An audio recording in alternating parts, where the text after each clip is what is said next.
Number 9، دوسری رکعت کا تشہد، تشہد اولا، اس تشہد میں بیٹھنے کا طریقہ۔ پھر آپ صلی اللہ علیہ وسلم دوسری رکعت سے فارغ ہونے کے بعد تشہد کے لیے بیٹھتے تھے، اور جب نماز 2 رکعتوں پر مشتمل ہوتی جیسے صبح کی نماز تو اپنے پاؤں کو بچھا کر بیٹھ جاتے۔ جس طرح آپ 2 سجدوں کے درمیان بیٹھتے تھے، اسی طرح آپ 3 رکعتوں یا 4 رکعتوں والی نماز کے پہلے تشہد میں بیٹھتے تھے۔ کیسے؟ جیسے 2 سجدوں کے بیچ میں بیٹھتے تھے یا 2 سجدوں کے آخر میں بیٹھتے تھے، لیکن 4 رکعتوں کے بعد جو تشہد ہوتا ہے اس میں دوسری طرح بیٹھتے ہیں، بایاں پاؤں بچھانا اور دایاں پاؤں کھڑا رکھنا، اور جب 2 رکعتوں میں بیٹھتے تو بایاں پاؤں بچھا کر بیٹھتے اور دایاں پاؤں کھڑا رکھتے، یعنی التحیات میں۔ صحیح بخاری کی روایت ہے، عبداللہ بن عبداللہ سے روایت ہے، انہوں نے کہا میں نے اپنے والد عبداللہ بن عمر رضی اللہ عنہما کو دیکھا، وہ نماز میں 4 زانوں بیٹھتے تھے، یعنی جو بوڑھے ہو گئے ہوں گے اور مشکل ہوگی کوئی عذر کی وجہ سے تو پلتھی مار کے بیٹھتے تھے۔ میں چونکہ 9 عمر تھا اس لیے میں نے بھی ایسا کیا، تو عبداللہ بن عمر رضی اللہ عنہما نے مجھے منع کر دیا اور فرمایا کہ نماز میں بیٹھنے کا سنت طریقہ یہ ہے کہ تم اپنا دایاں پاؤں کھڑا کرو اور بایاں پاؤں پھیلا دو۔ میں نے کہا آپ ایسا کیوں کرتے ہیں، آپ کیوں 4 زانوں بیٹھتے ہیں؟ انہوں نے فرمایا میری ٹانگیں میرا بوجھ نہیں اٹھا سکتی۔ تو جتنے بھی ایجڈ لوگ ہیں جو اس بات کو اچھی طرح سمجھ رہے ہوں گے کہ ایک وقت آتا ہے کہ اوپر والے جسم کا بوجھ نیچے والے پاؤں کھڑے ہونے میں بھی نہیں اٹھا پاتے، چلنے میں بھی مشکل ہوتی ہے، اور نماز میں ان کے اوپر بیٹھنا بھی مشکل ہوتا ہے، بیٹھ نہیں پاتا انسان۔ تو اس صورت میں انسان کو پھر یعنی اپنی پیٹھ پہ بیٹھنے کے لیے 4 زانوں بیٹھنا پڑتا ہے۔ تو عذر مجبوری میں ایسا بیٹھنا اس کی اجازت ہے، لیکن عام حالات میں نہیں۔ عام حالات میں اسی طرح بیٹھیں گے جس طرح پہلے سجدے کے بعد بیٹھتے ہیں یا دوسرے سجدے کے بعد بیٹھ کے اٹھتے ہیں۔ بائیں پاؤں کے تلوے پر بیٹھنا، اور جب 2 رکعتوں کے بعد بیٹھتے تو اپنے بائیں پاؤں کے تلوے پر بیٹھتے اور دائیں کو کھڑا کر لیتے۔ بائیں پاؤں کے تلوے پر، یعنی جب آپ پاؤں موڑیں گے تو کیا ہوگا، تلوا اوپر آ جائے گا اور اس کے اوپر آپ بیٹھ جائیں گے۔ دایاں ہاتھ دائیں ران پر، بایاں ہاتھ بائیں ران پر۔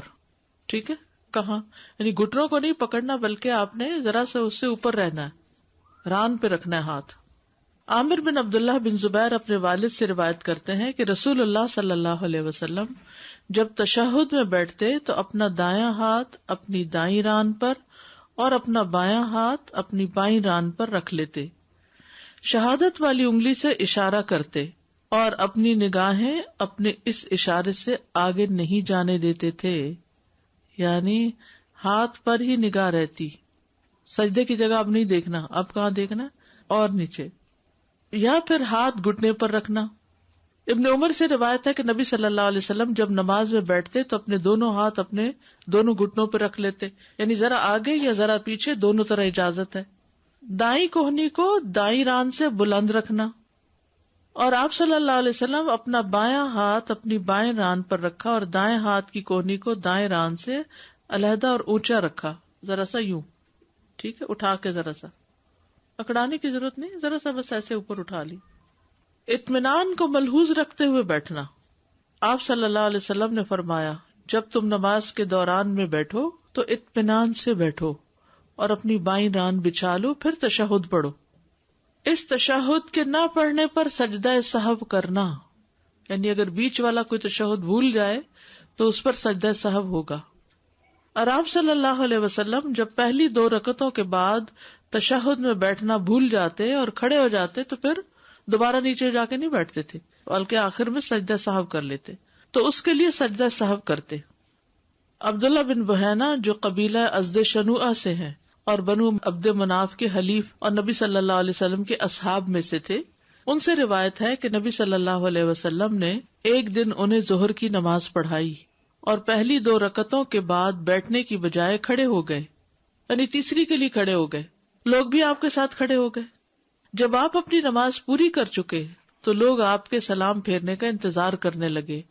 آپ نے بیٹھے بیٹھے اللہ اکبر کہا، سلام سے پہلے 2 سجدے کیے، پھر سلام پھیرا، یہ آپ کا سجدہ سہو تھا۔ یہ صحیح بخاری کی روایت ہے، سمجھ آئی؟ یعنی سلام پھیرنے سے پہلے اللہ اکبر کہہ کے 2 سجدے کیے اور پھر اس کے بعد سلام پھیر دیا. ممنوع طریقے یعنی تشہد میں کس طرح نہیں بیٹھنا چاہیے. دونوں رانیں کھڑی کر کے سرین پر بیٹھنا یعنی پیٹھ پہ بیٹھنا، اور شیطان کی طرح دونوں پنڈلیاں کھڑی کر کے پچھلے حصے پر بیٹھنے سے منع فرماتے. بعض لوگ اپنے بازو اپنے گھٹنوں کے اوپر باندھ کے تو پھر یعنی یہ بہت ریلیکسنگ پوزیشن ہے نا، تو ایسے نہیں نماز پڑھنی، ٹھیک ہے. اور خطبہ بھی ایسے نہیں سننا. کچھ لوگ جمعے کو اس طرح بیٹھ کے خطبہ سن رہے ہوتے ہیں، اس کو شیطان کی طرح بیٹھنا کہا گیا ہے. نہ نماز میں ایسے بیٹھنا ہے اور نہ ہی خطبے میں. بائیں ہاتھ سے ٹیک لگا کے بیٹھنے کی ممانعت. ابن عمر رضی اللہ عنہما سے مرفوع ہے، آپ نے فرمایا کوئی آدمی نماز میں اس طرح بیٹھے کہ وہ بائیں ہاتھ پر ٹیک لگائے ہوئے ہو. ابن عمر نے ایک شخص کو دیکھا وہ نماز میں بیٹھے ہوئے اپنے بائیں ہاتھ کا سہارا لیے ہوئے تھا، بھاری ہوگا یا کچھ، یعنی زمین پہ رکھے ہوئے تھا. ہارون بن زید نے کہا کہ وہ اپنی بائیں جانب پر گرا ہوا تھا، یعنی پورا بوجھ اس نے بائیں طرف ڈالا ہوتا، یوں کر کے ہاتھ کے سہارے سے بیٹھا ہوا تھا. پھر دونوں راوی ان الفاظ میں متفق ہیں. تو ابن عمر رضی اللہ عنہما نے اس سے کہا ایسے مت بیٹھو، اس طرح وہ لوگ بیٹھتے ہیں جنہیں عذاب دیا جائے گا، یعنی نماز میں اس طرح مت بیٹھو. اور ویسے بھی عام حالات میں بھی اکڑ کے اس طرح پیچھے کو ہاتھ کر کے یوں کر کے بیٹھنا جو ہے یہ پسندیدہ پوزیشن نہیں ہے. پسندیدہ کیا ہے؟ جیسے نماز میں ہم بیٹھتے ہیں یا پھر 4 زانوں بیٹھ جائیں، 2 زانوں بیٹھ جائیں. خطبے کے دوران بھی اس طرح کر کے نہ بیٹھے. بیمار ہے کوئی شخص، کوئی تکلیف ہے، وہ اور بات ہے. اس میں تو وہ میں نے آپ کو ایک قاعدہ بتایا تھا، الضرورات تبیح المحظورات. تشہد کی دعائیں، التحیات للہ، التحیات کی اہمیت، نبی صلی اللہ علیہ وسلم پر سلام بھیجنے کی اہمیت. قرآن مجید میں آتا ہے ان اللہ وملائکتہ یصلون علی النبی یا ایھا الذین آمنوا صلوا علیہ وسلموا تسلیما. بے شک اللہ اور اس کے فرشتے نبی پر صلاۃ بھیجتے ہیں، اے لوگو جو ایمان لائے ہو ان پر صلاۃ و سلام بھیجو، خوب سلام بھیجنا. اور اس کو نماز کا حصہ بنا دیا گیا. نبی صلی اللہ علیہ وسلم پر سلام بھیجنے والے کو سلامتی ملنا. عبد الرحمن بن عوف سے مروی ہے، کہتے ہیں کہ ایک مرتبہ رسول اللہ صلی اللہ علیہ وسلم باہر نکلے اور اپنے صدقے کی کسی زمین کی طرف رخ کیا، پھر اس میں داخل ہو گئے. وہاں آپ قبلہ رخ ہو کر سجدے میں گر گئے اور اتنا طویل سجدہ کیا کہ مجھے اندیشہ ہونے لگا کہ اللہ عز و جل نے آپ کی روح قبض کر لی ہے. یعنی مجھے یوں لگا جیسے آپ فوت ہو گئے ہو، اب اس لیے نہیں اٹھ رہے. میں دیکھنے کے لیے آپ کے قریب ہوا اور بیٹھ گیا تو آپ نے اپنا سر اٹھا کر فرمایا کون ہے؟ میں نے عرض کیا عبد الرحمن ہوں. آپ نے فرمایا کیا ہوا؟ میں نے کہا اللہ کے رسول آپ نے ایسا سجدہ کیا کہ مجھے اندیشہ ہونے لگا کہ اللہ عز و جل نے اس میں آپ کی روح قبض کر لی ہے. اس پر آپ نے فرمایا جبریل علیہ السلام میرے پاس آئے اور انہوں نے مجھے خوشخبری دی کہ بے شک اللہ عز و جل فرماتے ہیں کہ جو شخص آپ پر درود بھیجے گا میں اس پر اپنی رحمت نازل کروں گا. جو آپ پر درود بھیجے گا میں اس پر اپنی رحمت نازل کروں گا، اور جو شخص آپ پر سلام بھیجے گا میں اسے سلامتی دوں گا. سبحان اللہ. اس پر میں نے اللہ عز و جل کے لیے سجدہ شکر ادا کیا. اور اتنا لمبا سجدہ. فرشتوں کا آپ تک کہنے والے کی طرف سے سلام پہنچانا. رسول اللہ صلی اللہ علیہ وسلم نے فرمایا زمین میں اللہ کے کچھ فرشتے گھومتے پھرتے رہتے ہیں اور میری امت کا سلام مجھے پہنچاتے ہیں. جب ہم کہتے ہیں نا اللہم صلی وسلم علی نبینا محمد، تو سلم میں سلام بھیجنا ہے. تشہد کے کلمات کی اہمیت. ابو بردہ بن ابی موسیٰ اشعری اپنے والد سے روایت کرتے ہیں، انہوں نے کہا کہ رسول اللہ صلی اللہ علیہ وسلم نے فرمایا مجھے گفتگو کے ابتدائی اور اس کے آخری جامع کلمات عطا کیے گئے ہیں. ہم نے کہا اے اللہ کے رسول، اللہ عز و جل نے آپ کو جو تعلیمات دی ہیں ان میں سے ہمیں بھی کچھ سکھا دیں. بس آپ نے ہمیں تشہد سکھایا، یعنی جامع کلمات میں سے تشہد بھی ہے. نماز کے سلام اور آداب. عبداللہ بن ابی المکی کہتے ہیں کہ ایک مرتبہ میں نے عبداللہ بن عمر کے پہلو میں نماز پڑھی رضی اللہ عنہما.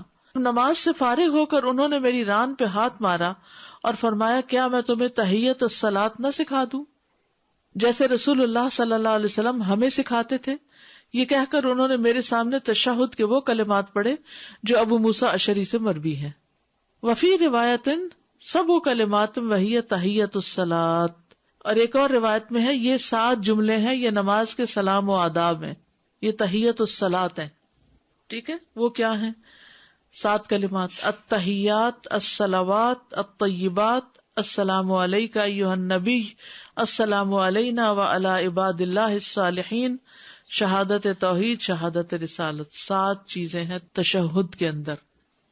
نبی صلی اللہ علیہ وسلم قرآن مجید کی طرح تشہد سکھایا کرتے تھے لوگوں کو، جیسے کوئی سورت سکھائی جاتی ہے. ابن مسعود سے روایت ہے، انہوں نے کہا کہ مجھے رسول اللہ صلی اللہ علیہ وسلم نے تشہد سکھایا. اس وقت میرا ہاتھ آپ کی دونوں ہتھیلیوں کے درمیان تھا. کہاں تھا؟ آپ کی دونوں ہتھیلیوں کے درمیان. آپ نے یوں میرا ہاتھ پکڑا ہوا تھا اور سکھا رہے ہیں. یہ ہے ایٹیٹیوڈ، یہ ہے محبت، یہ ہے کیئر. یہ تشہد آپ نے اس انداز سے سکھایا جس طرح آپ مجھے قرآن کی کوئی سورت سکھاتے تھے. اور یہ ہے التحیات للہ والصلوات والطیبات، السلام علیک ایھا النبی ورحمۃ اللہ وبرکاتہ، السلام علینا وعلی عباد اللہ الصالحین، اشہد ان لا الہ الا اللہ واشہد ان محمدا عبدہ ورسولہ. بقا اور بادشاہت اللہ کے لیے ہے، اور تمام عبادات اور تمام پاکیزہ کلمات بھی اے نبی آپ پر سلام ہو، اور اللہ کی رحمت اور اس کی برکتیں ہوں. ہم پر اور اللہ کے نیک بندوں پر سلام ہو. میں گواہی دیتا ہوں کہ اللہ کے سوا کوئی الہ نہیں، اور میں گواہی دیتا ہوں کہ محمد اس کے بندے اور رسول ہیں. نبی صلی اللہ علیہ وسلم کا بچوں کو تشہد سکھانا. ابن عباس سے روایت ہے کہ رسول اللہ صلی اللہ علیہ وسلم ہمیں تشہد اس طرح سکھاتے تھے جیسے ہمیں قرآن میں سے کوئی سورت سکھاتے تھے. صحابہ کرام بھی قرآن کی طرح ایک دوسرے کو تشہد سکھاتے. عبداللہ بن مسعود بیان کرتے کہ صحابہ ایک دوسرے کو تشہد اس طرح سکھاتے تھے جیسے وہ کسی کو قرآن کی سورت سکھاتے تھے، یعنی اتنی محنت اس پہ کرتے تھے کہ بالکل ٹھیک پڑھا جائے. تشہد کے ذریعے نیک بندوں کو سلام پہنچ جاتا ہے. سبحان اللہ. السلام علیک ایھا النبی ورحمۃ اللہ وبرکاتہ، السلام علینا وعلی عباد اللہ الصالحین. اگر آپ نیک ہیں تو آپ کو ہر نمازی کا سلام پہنچ جاتا ہے، سب کی دعائیں ملتی ہیں. عبداللہ بن مسعود رضی اللہ عنہما نے فرمایا کہ جب ہم نبی صلی اللہ علیہ وسلم کے پیچھے نماز پڑھتے تو ہم کہتے تھے سلام ہو جبریل اور میکائیل پر، سلام ہو فلاں اور فلاں پر. تو رسول اللہ صلی اللہ علیہ وسلم ایک روز ہماری طرف متوجہ ہوئے اور فرمایا بے شک اللہ تو خود السلام ہے، اس لیے جب تم میں سے کوئی نماز پڑھے تو یہ کہے التحیات للہ والصلوات والطیبات، السلام علیک ایھا النبی ورحمۃ اللہ وبرکاتہ، السلام علینا وعلی عباد اللہ الصالحین. صالحین کون ہوتے ہیں؟ جن کو سلام پہنچتا ہے. اتفاق کی بات ہے، آج میں صبح سورۃ آل عمران پڑھ رہی تھی تو اس میں الصالحین کے کرنے کا ایک کام آیا تھا. اگر آپ قرآن مجید میں صالحین کا لفظ دیکھیں جگہ جگہ تو آپ حیران ہوگے کہ اچھا یہ ہوتے ہیں صالحین. آل عمران کی 114 آیت ہے. اللہ تعالیٰ فرماتے ہیں یؤمنون باللہ والیوم الآخر ویأمرون بالمعروف وینہون عن المنکر، نیکی کا حکم دیتے ہیں اور برائی سے روکتے ہیں. وَيُسَارِعُونَ فِي الْخَيْرَاتِ، نیکیوں میں دوڑ لگاتے ہیں، جلدی کرتے ہیں. وَأُولَئِكَ مِنَ الصَّالِحِينَ، یہ صالحین میں سے ہیں. تو یہ کام کرتے ہیں آپ، کوشش کرتے رہیے اور زیادہ کیجیے. کچھ لوگ بڑے اعتراض کرتے ہیں، کہتے ہیں ہم نماز پڑھ رہے ہیں، روزہ رکھ رہے ہیں، ذکر اذکار کرتے ہیں، صدقہ خیرات کرتے ہیں تو کافی نہیں، آپ ہمیں اور کیا سکھانا چاہتی ہیں، اور کیا کریں ہم؟ اور یہ جو آپ نے کہا ہے کہ عورتیں بھی تعلیم دیں اور سیکھیں اور سکھائیں، اور یہ کہاں لکھا ہوا ہے؟ ایمان کے ساتھ، نماز روزے صدقہ خیرات کے ساتھ، امر بالمعروف اور نہی عن المنکر، مردوں کے ساتھ عورتوں کی ذمہ داری بھی. سورۃ التوبہ پڑھ کے دیکھ لیجیے.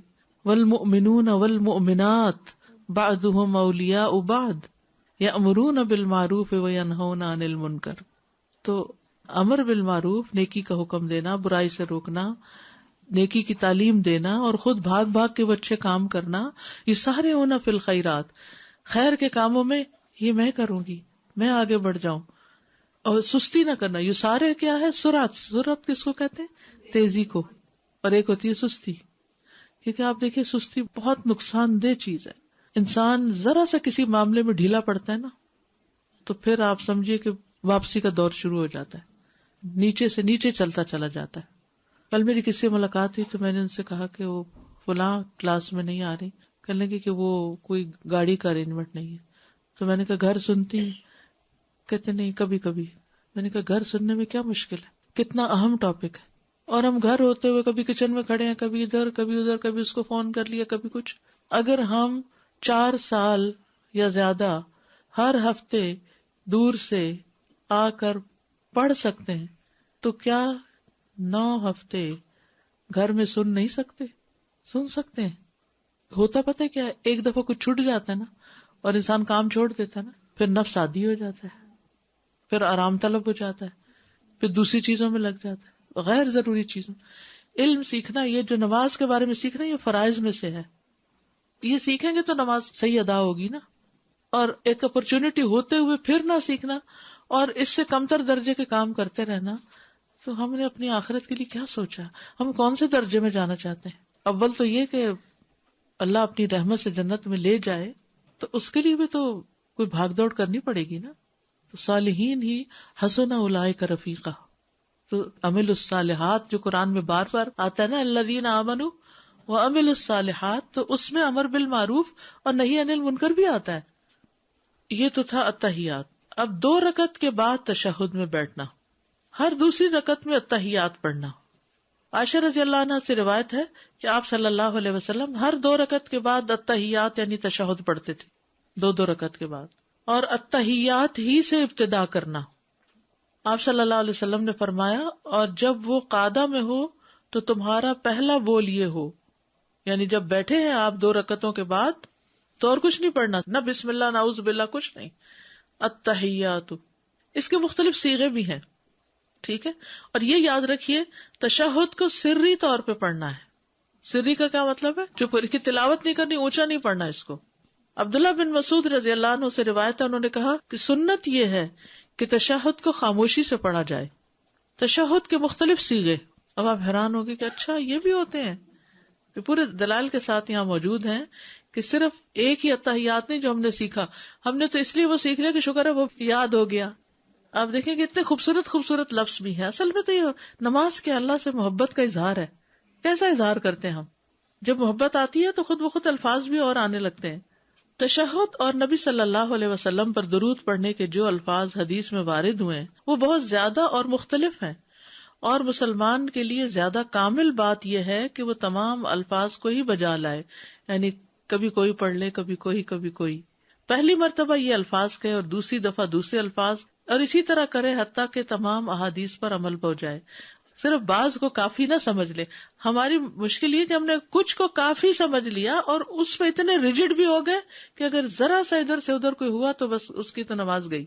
پھر اگر یہ چیز اس پر مشکل ہو تو جن کی اس کو طاقت ہے انہیں پر اکتفا کر لے، اور انشاءاللہ تعالی اس کے لیے بھی کوئی حرج نہیں. اور یہ جو کچھ الفاظ ہیں تشہد کے جو نبی صلی اللہ علیہ وسلم سے ثابت ہیں وہ مدرجہ ذیل ہیں. نمبر 1، التحیات للہ والصلوات والطیبات، السلام علیک ایھا النبی ورحمۃ اللہ وبرکاتہ، السلام علینا وعلی عباد اللہ الصالحین، اشہد ان لا الہ الا اللہ واشہد ان محمدا عبدہ ورسولہ. بقا اور بادشاہت اللہ کے لیے ہے، التحیات کا معنی، اور تمام عبادات والصلوات والطیبات، اور تمام پاکیزہ کلمات یہ بھی اللہ کے لیے ہے. ٹھیک ہے، یعنی مالک وہ ہے تو عبادت بھی اسی کے لیے اور ذکر بھی اسی کا. اے نبی آپ پر سلام ہو اور اللہ کی رحمت ہو اور اس کی برکتیں ہوں ہم پر اور اللہ کے نیک بندوں پر سلام ہو. میں گواہی دیتا ہوں کہ اللہ کے سوا کوئی الہ نہیں، اور میں گواہی دیتا ہوں کہ محمد اس کے بندے اور اس کے رسول ہیں. تشہد کا مشہور صیغہ یہی ہے جو ابن مسعود کی روایت میں ہے. ٹھیک ہے، اب التحیات کا معنی کیا ہے؟ التحیہ جو ہے یہ باب تفعیل سے ہے.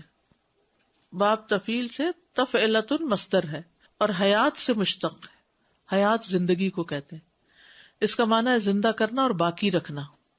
اور کہا گیا کہ التحیہ اس سے مراد بادشاہی ہے، اور بادشاہی کو التحیہ اس لیے کہا جاتا ہے کیونکہ بادشاہی مخصوص تحیہ کا سبب ہوتی ہے، یعنی خاص طرح کے لائف سٹائل ہوتا ہے. تو بہرحال اسی لیے التحیات کا معنی کیا کہتے ہیں؟ ساری بقا اور بادشاہت اللہ کے لیے. والصلوات سے مراد 5 نمازیں لی گئی ہیں، عبادتیں. یا اس مفہوم سے زیادہ عام اور وسیع مطلب یہ ہے کہ اس سے مراد وہ فرائض اور نوافل ہیں جو شریعت میں پائے جاتے ہیں، یعنی ہر طرح کی نمازیں. ٹھیک ہے. ایک قول یہی ہے کہ اس سے مراد تمام قسم کی عبادات ہیں. ایک قول ہے کہ اس سے مراد دعائیں ہیں، صلاۃ دعا کے لیے بھی آتا ہے. ایک قول ہے کہ اس سے مراد رحمت ہے. طیبات، طیبات کا لفظ طیب سے ہے. طیب کس کو کہتے ہیں؟ کلمہ طیبہ. ٹھیک ہے. طیبات سے مراد ایسا کلام جو پاکیزہ ہو اور جس کے ساتھ اللہ کی ثنا کرنا اچھا خیال کیا جائے، نہ کہ ایسا کلام جو اس کی صفات کے شایان شان نہ ہو، جیسے کہ وہ کلمات جن کا تحفہ بادشاہوں کو دیا جاتا ہے.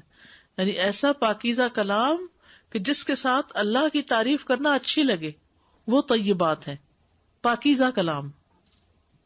مثلا یہ کہنا آپ کی بادشاہت ہمیشہ قائم رہے، اللہ کے لائق نہیں ہے. کسی انسان کو تو کہہ سکتے ہیں اللہ تو ہمیشہ کے لیے. ایک قول یہ کہ طیبات سے مراد اللہ کا ذکر ہے. ایک قول یہ کہ اس سے مراد صالح اقوال ہیں جیسے دعا اور ثنا کے، اور بعض کہتے ہیں اس سے مراد اعمال صالحہ ہیں، یعنی صلوات میں نمازیں ہیں، عبادات ہیں، اور طیبات میں سارے نیک اعمال. ایک قول یہ ہے کہ اس سے مراد اللہ کا ذکر ہے. ٹھیک ہے. قولی، فعلی اور مالی عبادات. ایک قول یہ کہ التحیات سے مراد قولی عبادات، صلوات سے مراد فعلی عبادات، اور طیبات سے مراد مالی صدقات ہیں. یہ بھی معنی کیا گیا ہے. تو اس میں وسعت ہے معنی میں، بہت جامع الفاظ ہیں. تو اگر آپ صرف یہ بھی یاد رکھ لینا کہ التحیات بقا اور بادشاہت اللہ کے لیے ہے. ٹھیک ہے. اور صلوات، صلاۃ سے نمازیں، ساری نمازیں عبادات اس کے لیے، اور طیبات سے مراد ذکر اذکار اور صدقات وغیرہ، یہ پاکیزہ مال جو اللہ کے راستے میں دیا جائے. ٹھیک ہے. اچھا، اب یہ ہیں مختلف صیغے. اس میں التحیات للہ والصلوات والطیبات السلام علی النبی بھی کہا جاتا ہے. ہم یہ بھی پڑھتے ہیں نا السلام علیک ایھا النبی، اور یوں بھی پڑھا جاتا ہے السلام علی النبی. ابن مسعود کہتے ہیں کہ رسول اللہ صلی اللہ علیہ وسلم نے مجھے تشہد کے کلمات اس طرح سکھائے جیسے مجھے قرآن کی سورت سکھاتے تھے، اس حال میں کہ میرا ہاتھ آپ کے ہاتھوں میں تھا. اور وہ اس طرح السلام علیک ایھا النبی کے الفاظ کے ساتھ تھا، جن کا ترجمہ یہ ہے جب تک آپ ہمارے درمیان زندہ رہے ہم یہی کلمات کہتے رہے، جب آپ وفات پہ آ گئے تو ہم السلام علی النبی کہنے لگے. معنی ایک ہی ہے لیکن صیغے کا فرق ہو گیا. اسی طرح تھوڑے الفاظ آگے پیچھے بھی ہو گئے، جیسے التحیات للہ الصلوات، والصلوات کی بجائے الصلاۃ الطیبات. اچھا آپ پڑھیے ذرا اس کو.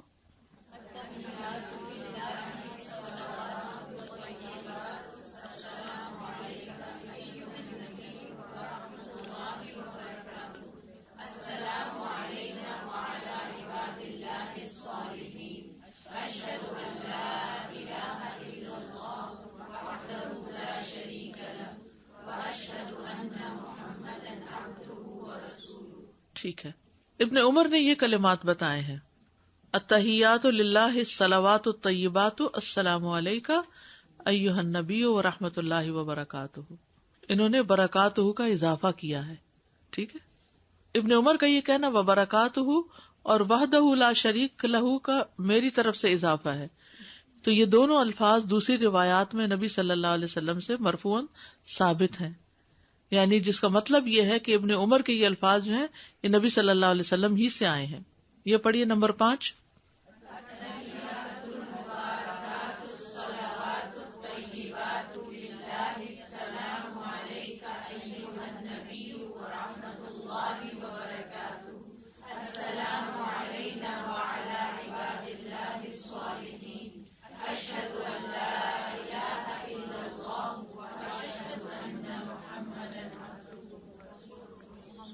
اس میں ایک اور لفظ کا اضافہ ہو گیا نا، کیا؟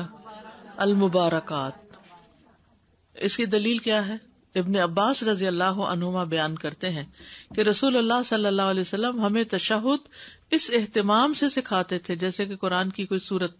بس آپ فرماتے تھے ابن عباس کی روایت میں التحیات المبارکات الصلوات الطیبات، 4 لفظ ہو گئے اس میں. ٹھیک ہے. مبارکات کا معنی کیا ہے؟ برکت کی جمع ہے، جس کا معنی خیر کثیر. نمبر 6 الصلوات الطیبات للہ ایھا النبی ورحمۃ اللہ وبرکاتہ سلام علینا وعلی عباد اللہ الصالحین اشہد ان لا الہ الا اللہ واشہد ان محمدا رسول اللہ. اس میں سلام علیک ایھا النبی ہے، السلام کی بجائے سلام علیک اور سلام علینا. اور یہ ابن عباس کی روایت ہے کہ آپ ہمیں تشہد سکھاتے اور اس طرح سکھاتے جیسے قرآن سکھاتے ہیں، اور اس سیکھے کے ساتھ سکھاتے. نمبر 7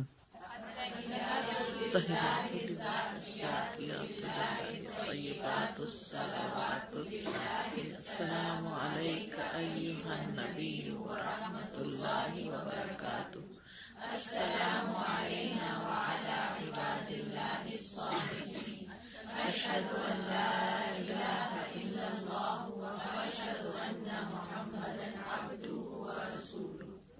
تو الزاکیات کے الفاظ آگے ہیں، المبارکات الزاکیات. عبد الرحمن بن عبد القارئ سے مروی ہے کہ انہوں نے عمر بن خطاب رضی اللہ عنہ سے سنا اس حال میں کہ آپ ممبر پر لوگوں کو تشہد سکھا رہے تھے. آپ کہہ رہے تھے تم سب کہا کرو التحیات للہ الزاکیات للہ الطیبات الصلاۃ للہ السلام علیک ایھا النبی ورحمۃ اللہ وبرکاتہ السلام علینا وعلی عباد اللہ الصالحین اشہد ان لا الہ الا اللہ واشہد ان محمدا عبدہ ورسولہ. الزاکیات سے مراد نیک اعمال، یعنی ہمارے اعمال صالحہ سب اللہ کے لیے ہیں. نمبر 8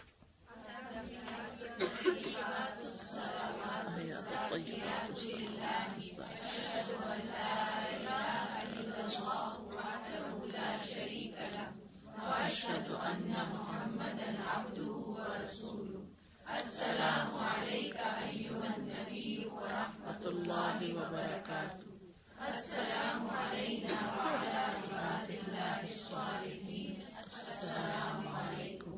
تو یہاں پر آخر میں السلام علیکم کے الفاظ ہیں، اور اس کی دلیل السنن الکبریٰ کی روایت ہے. نبی صلی اللہ علیہ وسلم کی زوجہ عائشہ رضی اللہ تعالی عنہا سے روایت ہے کہ جب وہ تشہد میں بیٹھتی تھی تو یہ الفاظ کہتی تھی. ٹھیک ہے، اور اس کے آخر میں السلام علیکم کہتی.